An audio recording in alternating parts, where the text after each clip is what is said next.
l'immigration.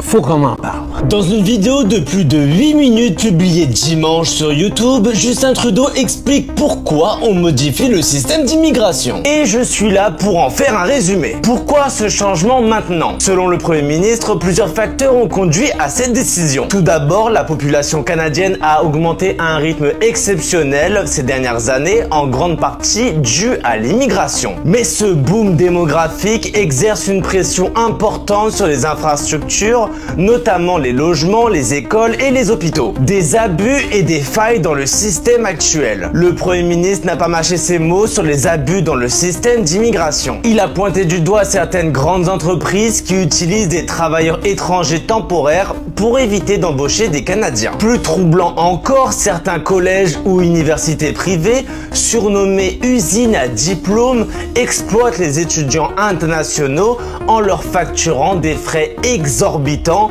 pour le même diplôme. Un enjeu économique et politique. Sur le plan économique, Trudeau a reconnu que le Canada a massivement fait appel à l'immigration temporaire pour combler des pénuries de main-d'œuvre après la pandémie. D'un point de vue politique, cette réforme s'inscrit dans un contexte tendu. Un récent sondage montre que 58% des Canadiens estiment que le pays accueille trop d'immigrants. Une pause pour mieux planifier l'avenir. Trudeau l'a dit clairement, cette baisse des seuils n'est pas permanente. Le gouvernement prévoit une hausse dans la croissance démographique pour permettre aux infrastructures, aux logements et aux communautés de rattraper leur retard. À partir de 2027, le Canada reviendra à une trajectoire de croissance plus stable et durable selon lui. Mais pourquoi fait-il ça maintenant? Les élections fédérales, c'est bientôt et le Parti libéral est très loin derrière. Si on regarde les différents sondages, on voit clairement que les conservateurs sont devant. Ils tentent principalement de récupérer des électeurs. Et aussi, un petit conseil pour vous, si vous voulez mieux connaître la probabilité de victoire,